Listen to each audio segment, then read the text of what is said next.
Bonjour, bienvenue dans la série sur la mécanique quantique. Nous allons voir le paradoxe de Herbert. Alors nous commençons d'abord par présenter l'expériment de Friedmann-Closer, qui est très simple. On a une source S de photons intriqués qui vont dans deux directions. On a deux filtres polarisants orientés de manière différente. Un détecteur D1 et un détecteur D2.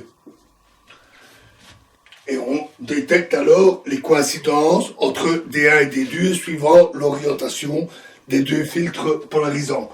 Cette expérience est en fait l'ancêtre de l'expérience d'Aspect. Ce fut la première fois où l'on vérifia les inégalités de Bell avec le loophole qui était que les filtres ont une position précise dès le début de l'expérience. Le temps que le photon arrive, un signal pourrait avoir été échangé, influençant le phénomène de passage du filtre de l'autre côté. C'était dans ce but que l'expérience d'Aspect a été conduite pour éliminer cette difficulté.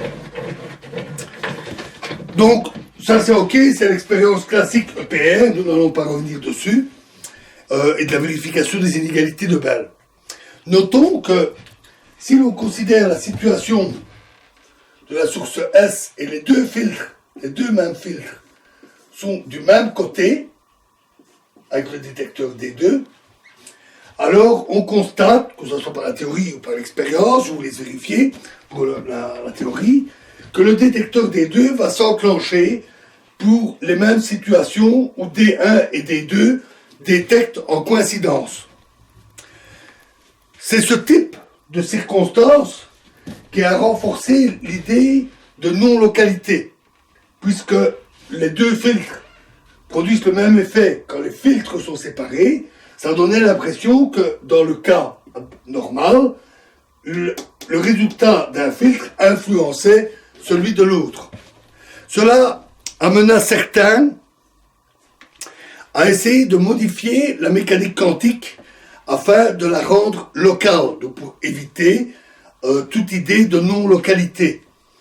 Par exemple, Fury proposa une modification de la mécanique quantique qui disait que lorsque les deux photons, au début, sont intriqués, puis dès qu'ils sont séparés spatialement, par un intervalle spatial, à ce moment-là, ils se réduisent immédiatement, avant même de passer les détecteurs.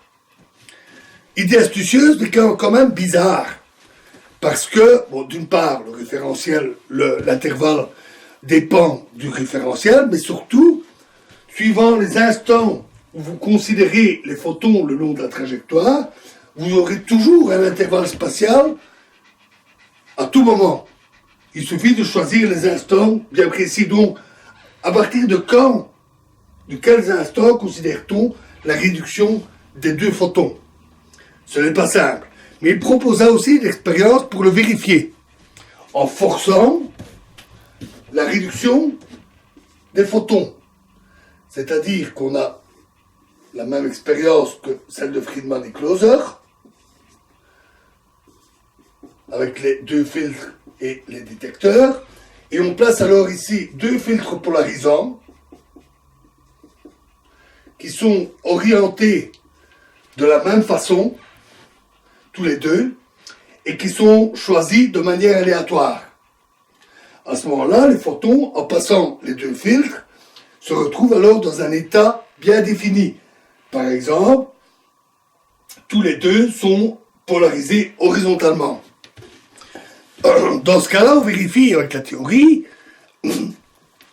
que les inégalités de Bell doivent être respectées, parce que les états ne sont plus intriqués.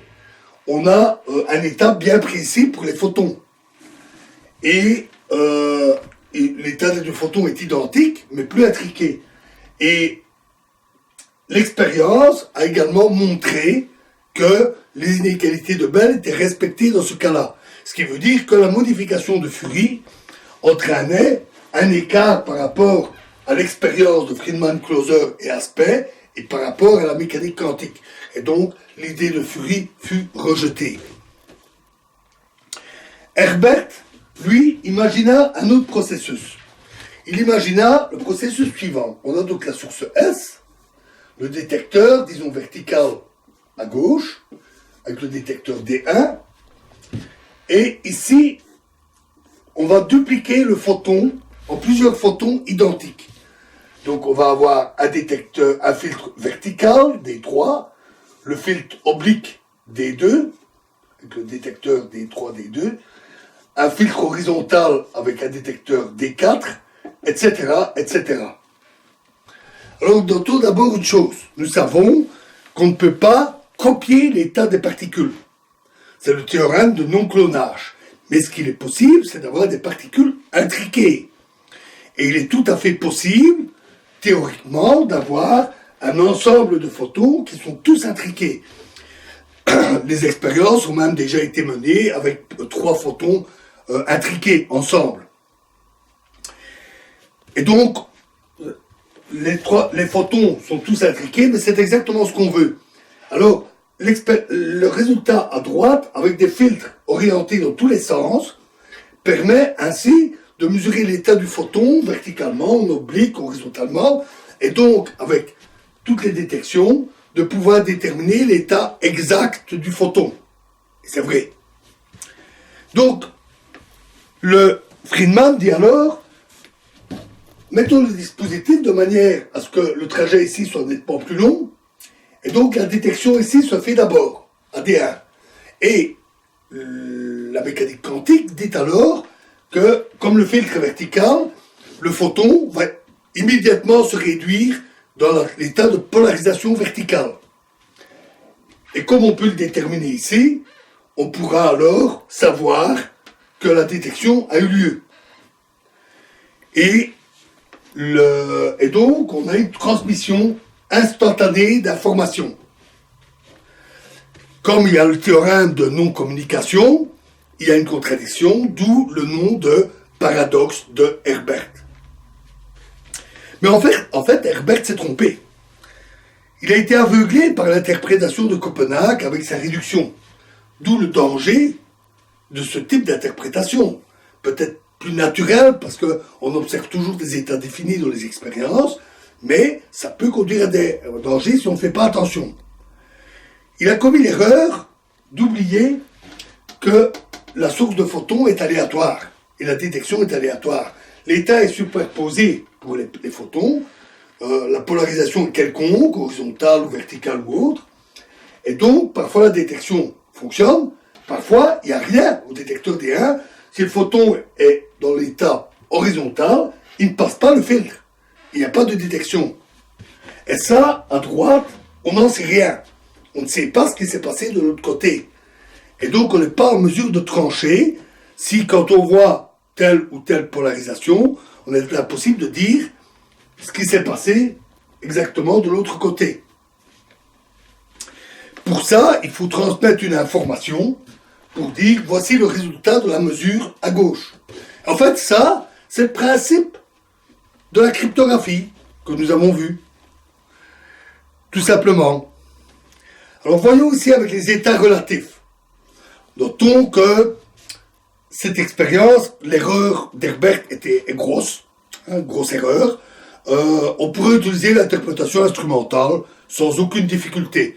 Disons qu'on va utiliser les états relatifs parce que nous voulons nous habituer à cette interprétation, et aussi parce que elle évite la réduction et évite donc toute interprétation abusive. On va juste garder D3 et D4. On ignore les autres détecteurs, ça revient au même. Bon, avec les détecteurs obliques, on a des résultats qui peuvent être intéressants. Je vous invite à faire le raisonnement avec ces détecteurs obliques. Ici, on a un détecteur vertical comme à gauche et un filtre mis horizontalement. Appelons 0 une non-détection, là, là ou là, et 1 une détection. Et indissons 0x, 1x par le numéro du détecteur pour nous y retrouver. Dans ce cas-là, le photon va arriver sur le détecteur, il a une chance sur 2 d'être détecté ou pas. Supposons qu'il soit détecté. Dans ce cas-là, sa polarisation est verticale. Ce qui veut dire qu'il va être détecté en D3, 1, 3, mais pas en D4, 0, 4. Plus la situation où le photon ne passe pas le filtre. 0, 1. Dans ce cas-là, c'est que sa polarisation est horizontale. Et donc, on a une inversion des résultats. 0, 3, 1, 4. Et donc, à droite, ce qu'on a, c'est 1, 0 plus 0, 1. Et les détections des détecteurs 3 et 4. Et donc, on ne sait pas trancher en réalité. On ne sait pas dire est-ce qu'il y a eu une détection verticale à gauche ou pas. Mieux, supposons qu'à gauche, le filtre soit horizontal. Vous vous souvenez qu'en cryptographie, on fait varier les orientations. S'il est horizontal, à ce moment-là, quand il passe le filtre horizontal, il ne passe pas le filtre vertical. 0, 3, 1, 4. Plus l'état où il ne passe pas, il est donc vertical dans ce cas-là. 1, 3, 0, 4. Ça, c'est quand le détecteur 1 est vertical, celui-là quand le détecteur 1 est horizontal. Et donc, l'état à droite, ici, la partie localement mesurable de ce côté-là, sera 0, 3, 1, 4, plus 1, 3, 0, 4, et ce, dans les deux cas. Ce qui veut dire que la mesure à droite ne permet pas de savoir si le filtre est horizontal ou vertical. Et voilà pour la réduction instantanée dans un état bien précis.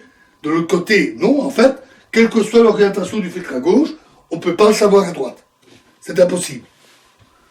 Donc, en réalité, l'information est cryptée, puisqu'elle est reliée à l'état de la première détection, mais on ne le sait pas. Et pour le savoir, il faut transmettre l'information. C'est de la cryptographie. L'information est cryptée, mais pas instantanée. Il faut transmettre ça par un canal classique. Donc le dispositif instantané de Herbert ne marche pas. Il n'y a donc pas de paradoxe. Voilà, pour cette analyse assez sympathique. Alors, dans la prochaine vidéo, nous verrons un autre phénomène qui a d'ailleurs une importance pratique, c'est l'effet Hanbury, Brown et Twiss. Je vous remercie.